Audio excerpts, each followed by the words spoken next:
My name is Raphaël Vignol. I'm a program manager at UN Habitat. I'm very pleased to see you, some familiar faces in the room. This is an event on quality of life initiative, putting people at the heart of transformative change. As I said earlier, you feel free to give us some of your perspective on quality of life through this online survey. You can move to the... So I'm very pleased to welcome our speakers today. As you know, UN Habitat sums up its vision as a better quality of life for all in an urbanizing world. No one could argue with that as a goal, but what is quality of life in cities? Can we ever define it?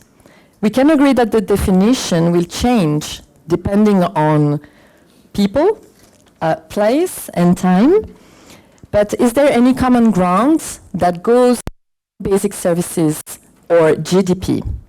How does that translate into monitoring and public policies? So I'm very pleased to moderate this session, organized within the framework of the Quality of Life Initiative, which is just starting and still in its conceptualization phase, but looks at reconceptualizing quality of life against the backdrop of a changing world and within the current global context. Its ambitions to develop people-centered quality of life measurements applicable at the local level and in line with existing global frameworks. In short, to help accelerate the implementation of the SDGs through a different lens. The project will build around the consideration that current global crises, along with opportunities and knowledge presented by new technology, have changed the lives of individuals and communities. At the same time, people are redefining their priorities and expectations and reassessing definitions of progress. Consequently, effective decisions at the policy level need to integrate those emerging dynamics. Our speakers today, which I'm again very happy to welcome, will give us very different yet complementary perspectives on this issue and how it is approached at local, national, and global levels, and what opportunities lay ahead of us when it comes to understanding and measuring quality of life. So I would like to welcome the speakers again and maybe start with Mr. Ignacio de la Puerta Rueda, who's Director of Territorial Planning and Urban Agenda at the Basque country in Spain. Can you please, Mr. Ignacio, tell us in short what quality of life means to you? Okay. First of all, I want to thank you, the invitation, the Kingdom of Saudi Arabia, for the invitation to take part in this very interesting side event. From my perspective, I had this is a picture in which I think is a dream for us, the well-being, from a personal, particular point of view. It means that it affects different points of well-being.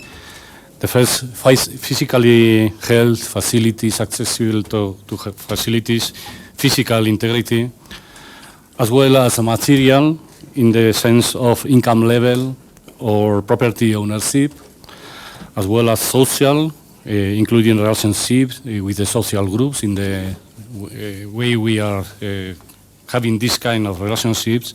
Of course, emotional, regarding self-confidence and mental health, today is more important, and also personal development, in which is our goals, our achievements in our lives.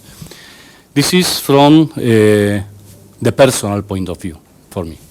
I would like to hand over to Mrs. Norah Alyusuf. She's a senior advisor at the Quality of Life Program in the Kingdom of Saudi Arabia. Norah, what is quality of life to you? I thought I'd take it to a more personal level. For me, personally, quality of life is about having the choice to create moments that bring joy. And for me, that's joy. And we acknowledge that different countries, different cities have different contexts, different social norms, but yet I think joy is something that is universal. So although quality of life can mean many different things for many different people, for me it really boils down to, am I able to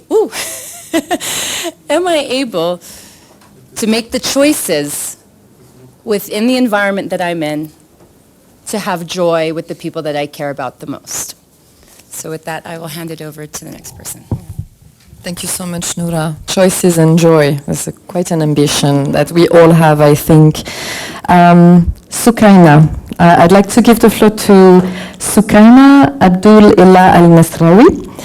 Sukaina is a Social Affairs Officer, Sustainable Urban Development Lead at the United Nations Regional Economic and Social Commission for Western Asia. Sukaina, what is quality of life to you? Yes, thank you, Raphael, for giving me the floor, and it's an honor to be contributing to the discussion on the quality of life. As you can see in the picture I'm sharing, I mean, defining quality of life is very complex and there's no standard definition, but I would say it's a multidimensional concept that captures the overall well-being and satisfaction of individuals and communities. And when we say overall well-being, we really note different aspects. We note equality, gender equality, equal access to opportunities, equal access to resources, equal access to services.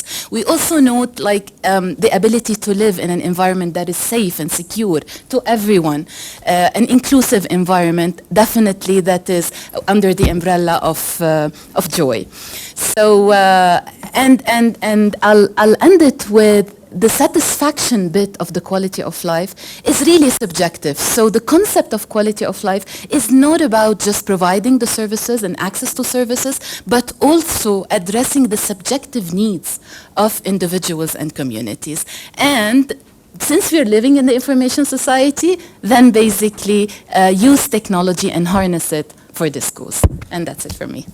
Mr. Johnson, you are the Managing Director at Geografia Ltd in Australia and also a data and analytics expert to UN Habitat. What's quality of life to you? Thank you. Like Norah, I've taken a personal slant on it. I was asked this question a month ago or so, and I define my quality of life by what I did during the course of a day, how I got to work, who I worked with, what I did, and what I did after work. But upon a deeper reflection, I thought, well, what do I do across my entire life that defines quality of life for me, rather than just on a day-by-day basis? And I thought, really, for me, it's the opportunity to have the time to become better at the things I enjoy doing. So there's a few photos up there of some of the things I do, and I like to spend time becoming better at all of them, whether they're recreational or work-related. And that really, I think, is very valuable for me and my quality of life. Mr. Seung-gyun from the Korean Sustainable Cities Initiative in South Korea. Can you please give us your perspective? When I thought about the concept of the quality of life, I imagine image that various domains or values are perfectly balanced. But on the other end, we also have to move forward to better future or better quality of life. So that's why I choose this photo.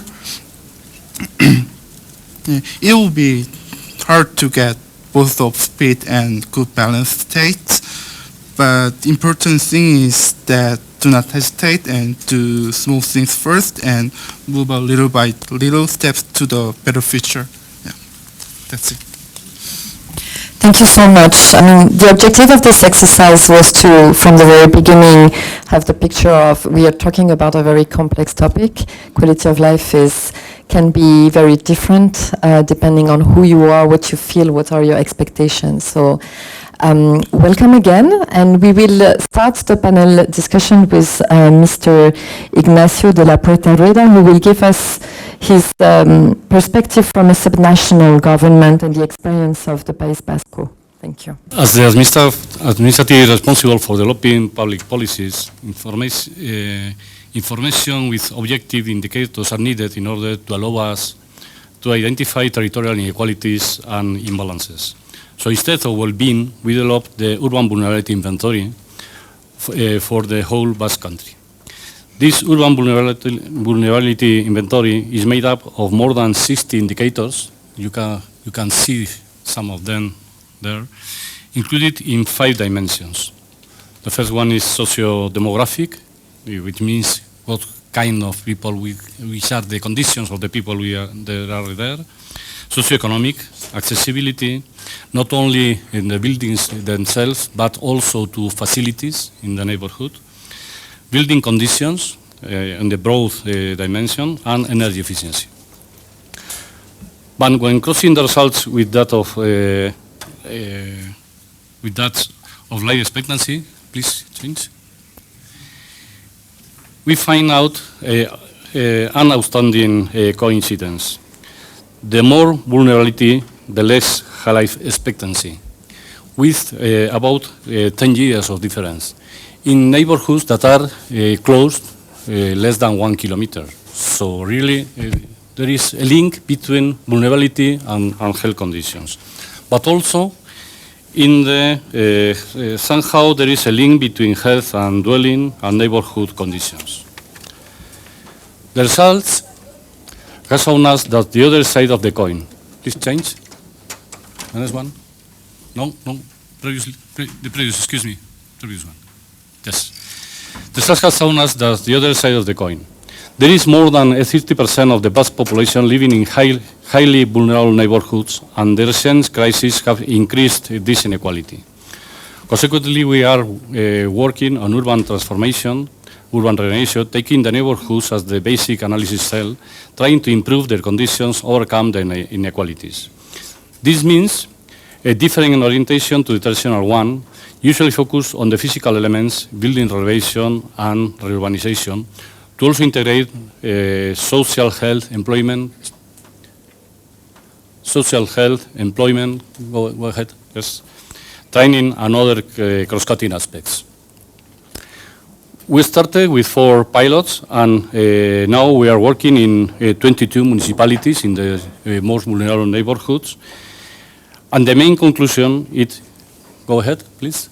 And the main conclusion is that it is essential to gain people's trust, which requires working directly with them from a multidisciplinary perspective, or we must give technical, legal, financial, and social support along the whole process.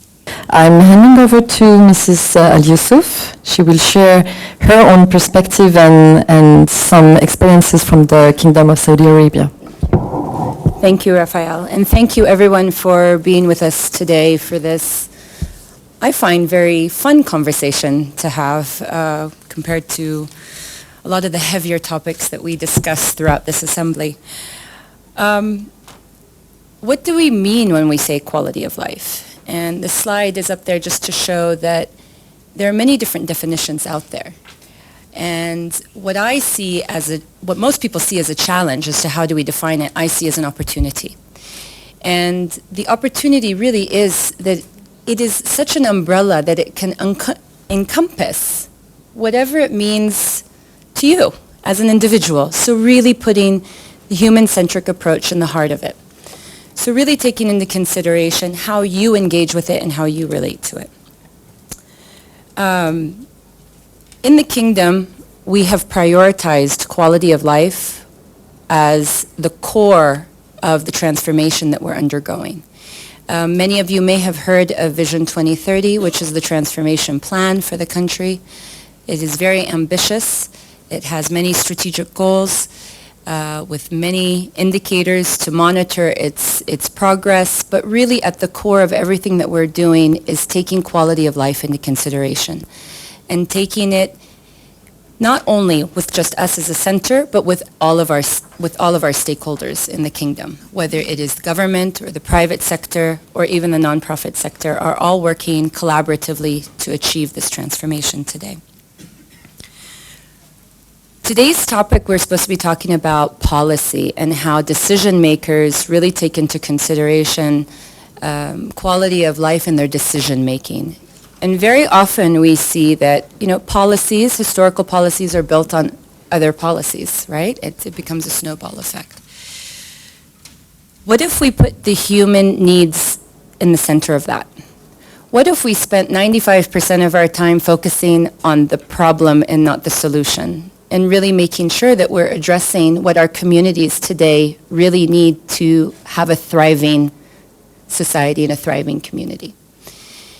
This is something that we're trying to do at the center, which is look at how are we addressing the people's needs in the kingdom to make sure that we can build thriving communities and make sure that they can have that choice to be able to participate cross-sector depending on what their social considerations are. Just a few examples. The Quality of Life Program Center works cross-sector, as I mentioned. We work with the Ministry of Urban Planning, we work with sports, we work with tourism, entertainment, and culture, because we really have this conviction that all of them are collectively going to increase overall quality of life within the kingdom. We have over 130 national initiatives working with our government partners to elevate the options available to citizens and residents alike and visitors in the country. And I hope that many of you will consider visiting us to experience it firsthand, because as much as I talk about it today, you really need to experience it firsthand today. With this, I would just like to come back to my picture and close. That quality of life for us is really talking about choice. Do the people in our neighborhoods and in our cities and in our countries have the choice to live the fullest life that they possibly can? And for me, this really encompasses really the concept at a very high level of what quality of life means. So thank you.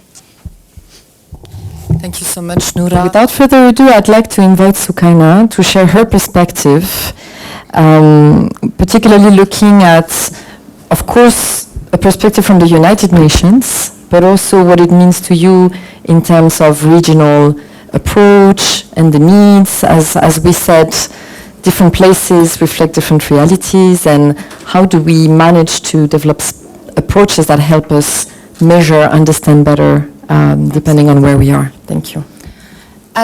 Absolutely, and thank you again, Raphael, and also allow me to thank all the participants for their interest in this topic. And I mean, we started by defining what quality of life means to us, and I said it's a multidimensional concept, that captures the overall well-being. But what is the source of this? The source of this lies in us as human beings and the way we look at the quality of life, but also this is reflected in the global development agendas. Now, of course, we do have different global development agendas that we see them all intersecting on the issue of the quality of life. Of course, time does not permit to go into the details of those global development agendas, but we really wanted to highlight how aspects of quality of life is being reflected in the global development agendas that are driving our policy advocacy and our projects and programs. So if we take, for instance, the 2030 Agenda for Sustainable Development, and particularly the SDGs that we all aspire to achieve, and we look at them, we will notice that every single SDG captures dimensions of the quality of life. So, I mean, you have on the slide in front of you, like, different SDGs. If we look at no poverty, zero hunger, health and well-being, education, what does it mean to have a quality of life? It means basically to have access to the main necessities. And this is why I started by the equality in terms of access. So access to main necessities, access to resources, access to the services, access to quality education. What about gender equality? I mean, it is at the core of the SDGs, and it is at the core of quality of life. We really advocate for equal human rights, and we really advocate for equal access to opportunities in terms of employment, education, and representation in policy and decision making. And of course, when it comes to sustainable cities and communities, affordable housing, a decent life that sums all of what we mean by quality of life.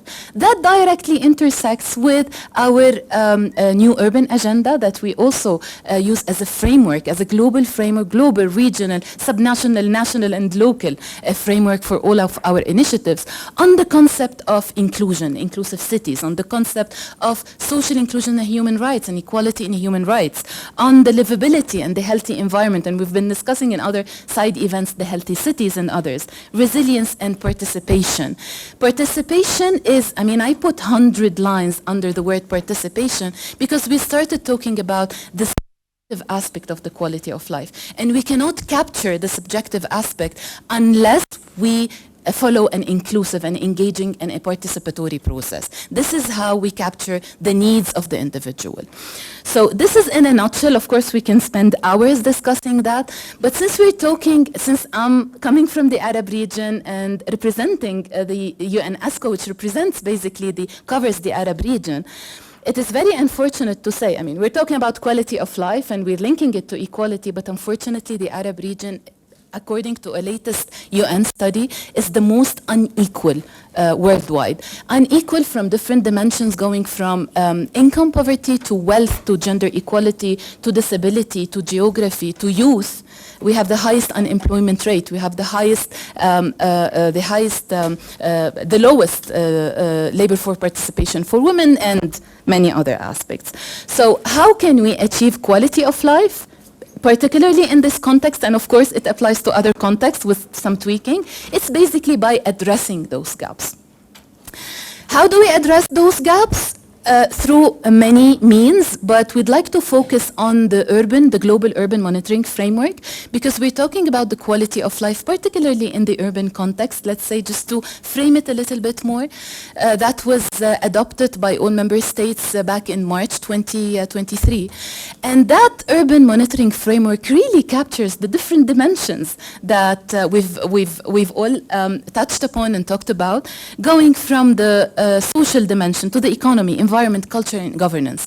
And why are those indicators are important? Because we all know, I mean, we cannot enhance, we cannot bridge any gap if we don't measure it. And how do we measure it? This is a framework that all states agreed upon. If we capture indicators on the society, really help us evaluate the availability and the quality of the social infrastructure available. Economy, it provides us with the insights on the opportunities, the economic opportunities available.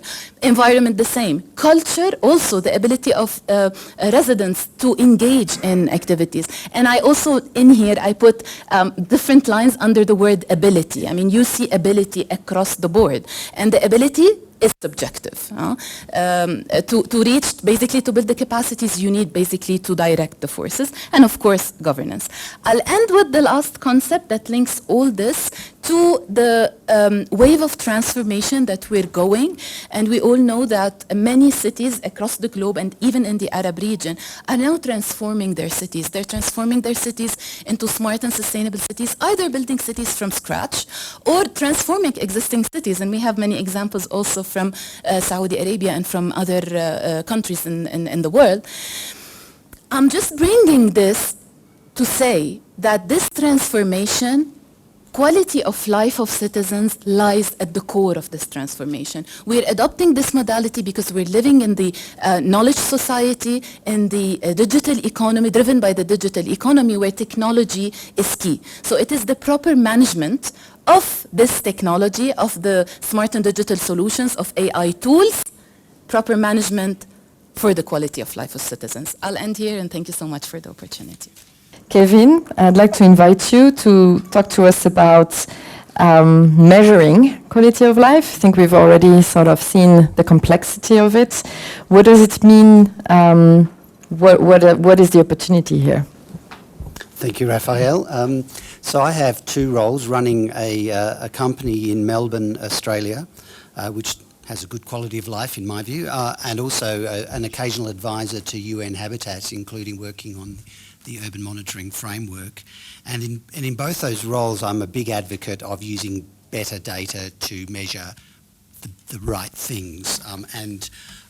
Currently I'm working with UN Habitat and the Quality of Life Program Centre on a quality of life research project, which is looking at how we might measure quality of life. And I'm just going to share 3 thoughts from where we're at in that research so far. So there's a lot to talk about, but I'll just share three of the things I think are quite interesting to talk about.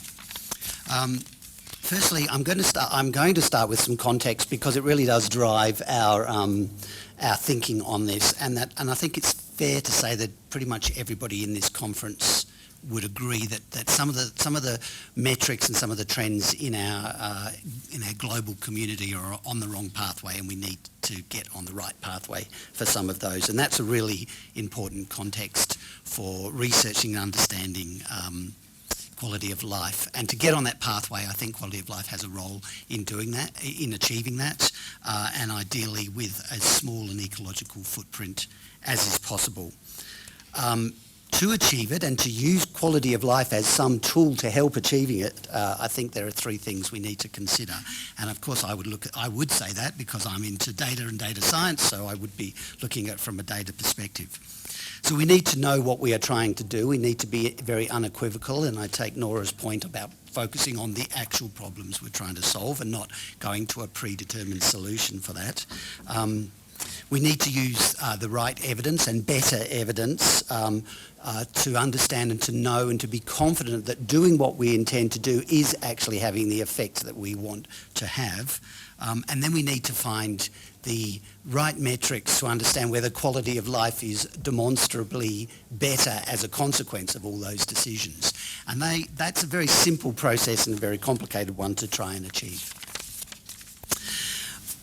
This sort of leads me to my second point, and excuse me, and that is that in doing our research, we found there is a real appetite in countries and in cities around the world to explore quality of life as a decision-making tool, as a policy tool.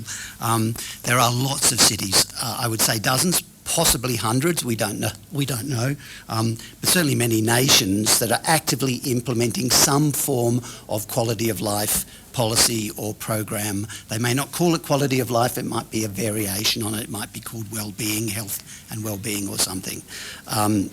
Some of them are using one of the 51 quality of life indices that we evaluated during phase 1 of the research project. I think it's fair to say that more of them are not using one of those 51 indices and are actually developing their own, which to me suggests there's a bit of space there to think about, well, why aren't they, and how could we do it slightly better?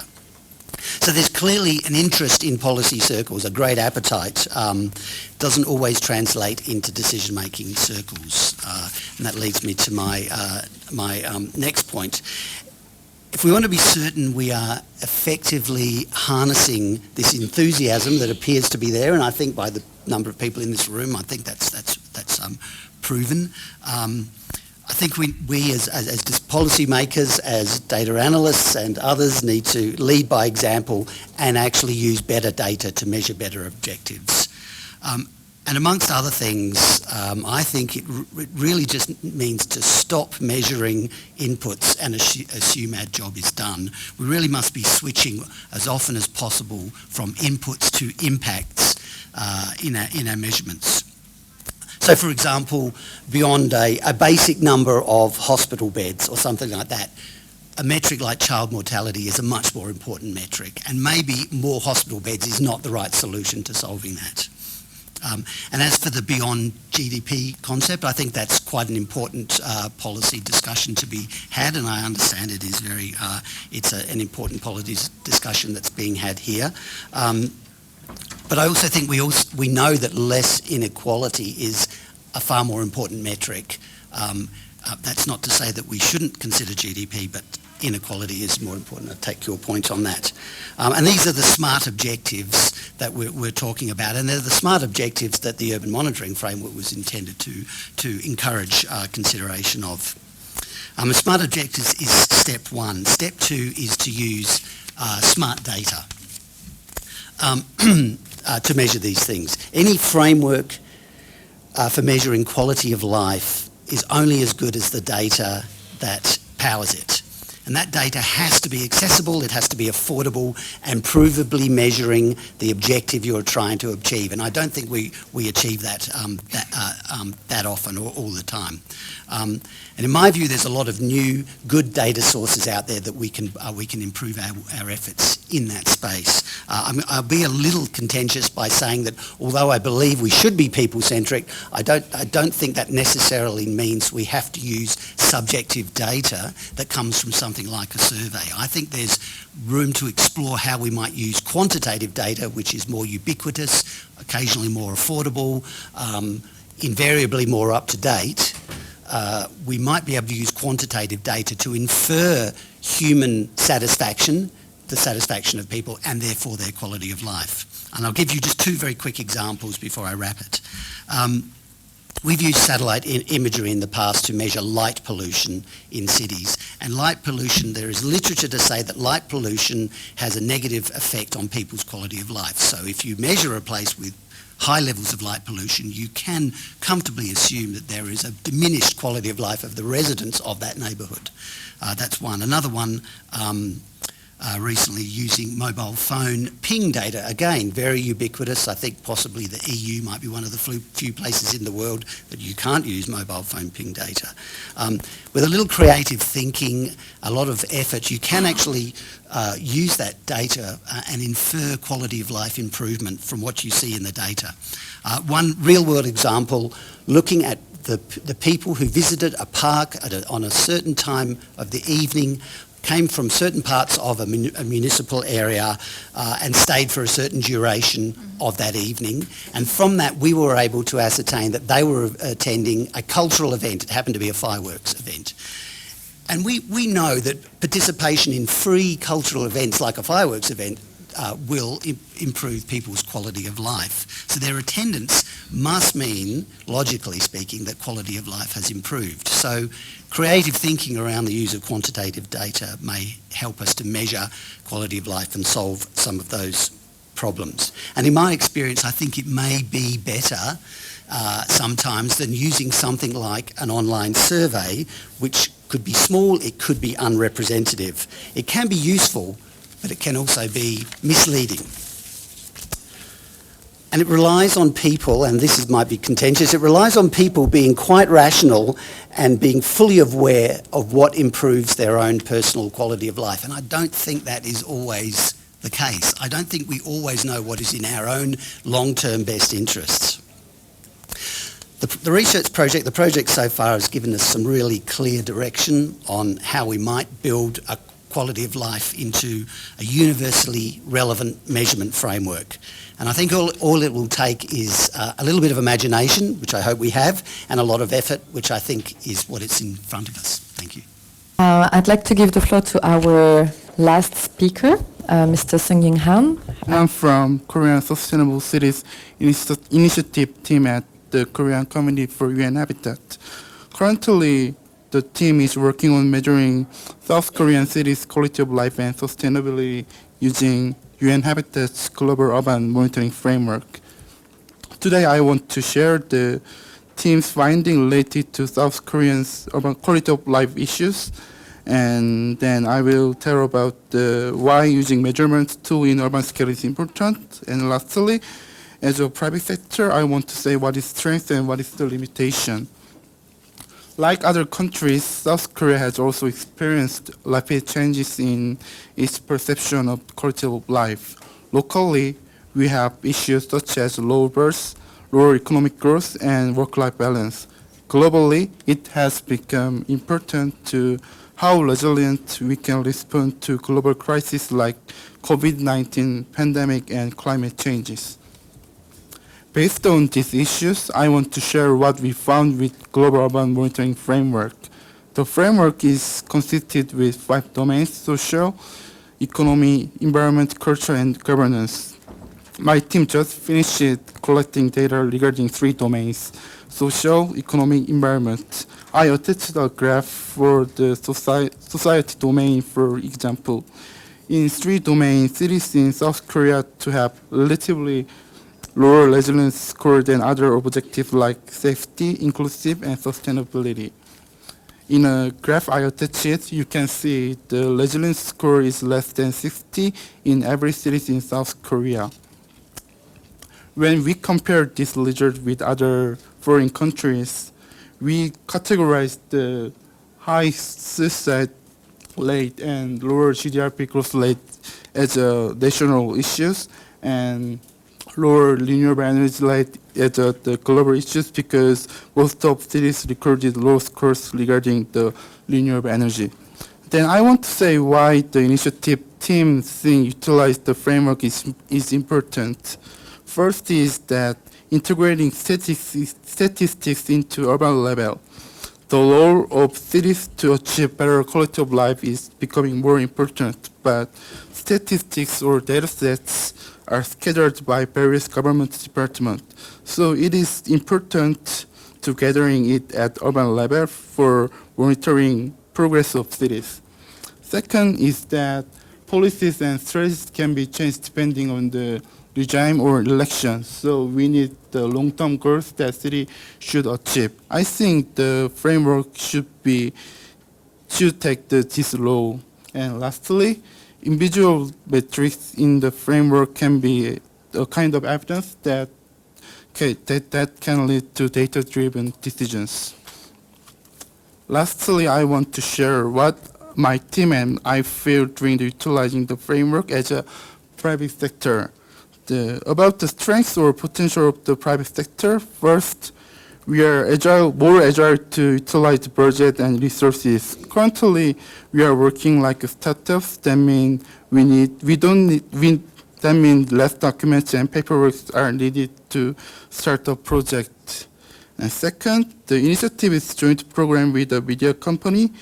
So there is the media company who work with us. They want to make content about the city sustainability, so we can make more citizens can be informed about the result. And what about the limitedness? Actually, we are not belong to the public side, so it's a little bit hard to get the department, hard to get the help of the Department of Central Government. That means we mostly relied on open data sets to measuring the city's performance, and that means also we have the weak access to lower data sets. Yeah, that's all. Idea. Can you please introduce yourself? My name is Nicholas Marcio. And so one question I had is with in particular the kind of satellite data sources for measuring quality of life. And one of the limitations of those sources is that it sometimes can bias highly industrialized countries with consistent access to power grids. And for instance, in sub-Saharan Africa, most of the population is rural, and it doesn't even show up on those nightlights data. And we have surveys going back decades, for instance, the DHS, which is used in many UN habitat statistics, that show those rural areas also have lower degrees of access to basic services, water, sanitation, less wealth, lower women's literacy rates. And so I would just say, like, where do you see surveys in using that to inform these things that are very difficult to measure in the context of, like, these data sources, like satellites and mobility measures? Are not necessarily going to be part of any proposal for measuring quality of life. They were just examples from actual projects that I've worked on in the past, where we, in retrospect, looked at it and thought, well, we're measuring quality of life here. We weren't commissioned at the time when we did that work to measure quality of life. So just to caveat that, but more to the point, if you're measuring quality of life, what we've realised is that different cities will measure well on some metrics and poorly on others, obviously. That's just how it's going to be. And the way we're looking at measuring it in a way that any city and town might be able to deploy something like this is we're considering whether we need to have different sets of indicators for different parts of the world, certainly different cities, if not different nations. So there may be cities or states or even entire regions that may not use the same metrics. The primary intention is to provide measurements that might help a city improve its decision making and think more about quality of life than to create something that might have international comparisons. Council. So thank you. I would like to thank the speakers for their interesting presentations and informative. And a theme that was, most of the speakers discussed was the subjectivity of quality of life and choice. And as a policymaker, I'm very much aware of the importance, and I support the importance of participation. Yet, also there are very conflicting choices between citizens. A very obvious one, perhaps, and especially this is very permanent to our part of the world, the Gulf region. We're a very car-dependent society, and we're seeing cities around the world, especially after COVID, transforming into multimodal, and the streets are getting smaller and smaller and being given away to other activities. So this is an open question to the panel. How do you kind of mitigate these conflicting choices? Really, thank you for the question. Let me start. I mean, you started by saying we all came across as focusing on the subjective aspect of quality of life. I would like to basically adjust the image in here by saying that quality of life has a subjective and an objective factors, okay? So I'll go back to the picture and then I'll answer your question. I'll go back to the picture that I've put on the screen where I talked about quality and equality and the different, it's already there, thank you, Ahmad. So we talked about equality in terms of access to services, to resources, and honestly, if we dig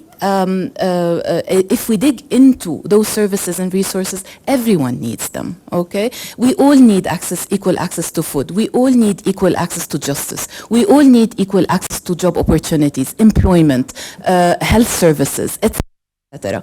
So I would say this is the objective part of the quality of life, where policymakers really need to study the gaps that exist in their respective regions. I've shown the gaps that exist in the Arab region and address them to basically increase the quality of life. You cannot really implement it the same way you implemented in the Netherlands, for example. You have to select the areas where you implement this. And this is where context comes in. And this is where the engagement of the citizens and their needs in the design of the initiatives that leads to increasing their quality of lives comes in. To add one point to that, what we realized very quickly is there's an opportunity to look at both. And how do we look at both together? How do these two sides complete the story? Because if you just look at quantitative or qualitative data, that tells you one side of the story. And as I'm sure Kevin can chime in, data analysts can read data in many different ways and draw very different assumptions. And then on the flip side of that, if you're just looking at subjective data also, then that you have the human factor that plays in that. How did they answer these surveys? How were the questions framed? What was their state of mind when they answered the survey? I could have had a really bad day and filled out a survey a certain way, right? But that may not be a true reflection of how I engage in my urban fiber. So I think really there's an opportunity here to look at how do we look at the two together? How do they complement each other? But then the question is how do you synthesize that in one tool or one framework to be able to look at the two together? How do you consider, and I suppose navigate this idea of burden shifting within all of this, and a kind of either improving one aspect of quality of life at the expense of another, and I suppose this is following on from your question, improving one group's quality of life, again, while worsening another group's. And I suppose when I say that, I'm not just talking about within the bounds of a city. I'm talking about, how does it affect the rural population?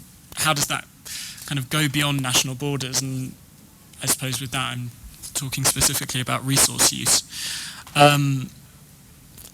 Because all of this is all of this is intensely political. And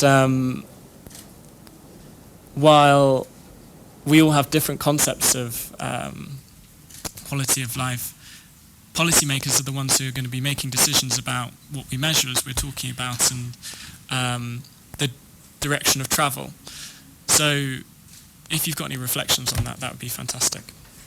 The Planet Index, for example, does use, I think that's the one that uses the ecological footprint. So it's looking at how much quality of life can you deliver per cubic metre of materials, or some metric like that. So I think that any sort of quality of life indicator, and I did mention when I spoke, I said, with as small an ecological footprint of as possible.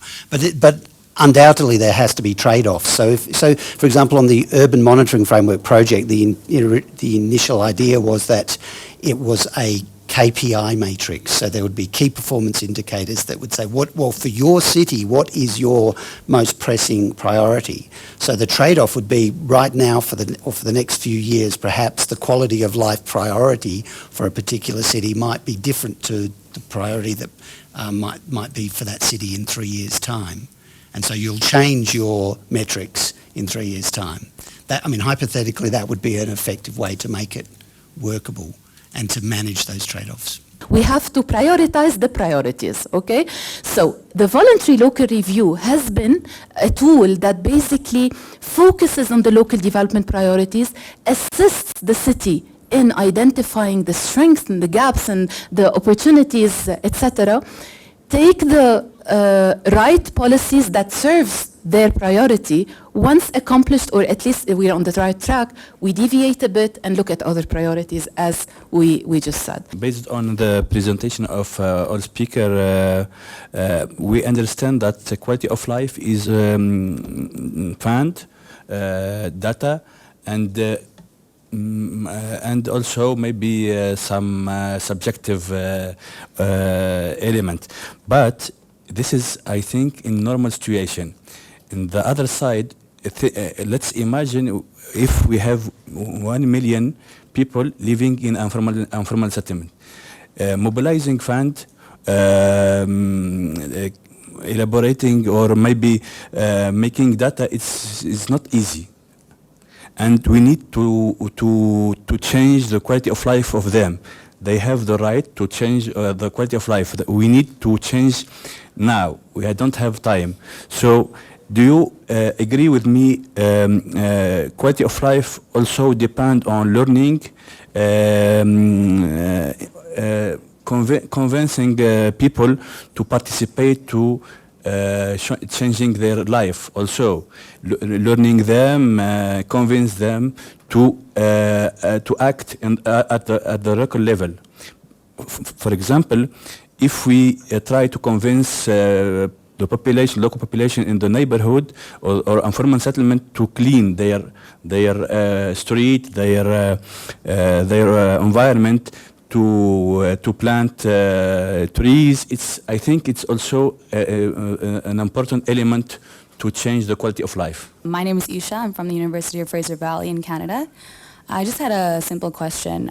With regards to urban cities, youth are a great majority living in urban cities. I just had a question for the panelists that how do you measure youth with quality of life? Well, I think that you have to have demographic data in any measurement framework. You're going to have as much data as you can defined by age groups. That's the only way you're really going to do it, unless you're looking at very specific age-related quality of life indicators, which can be done, I'm sure. Again, it comes back to the priority of the city in question, if that is their particular policy priority.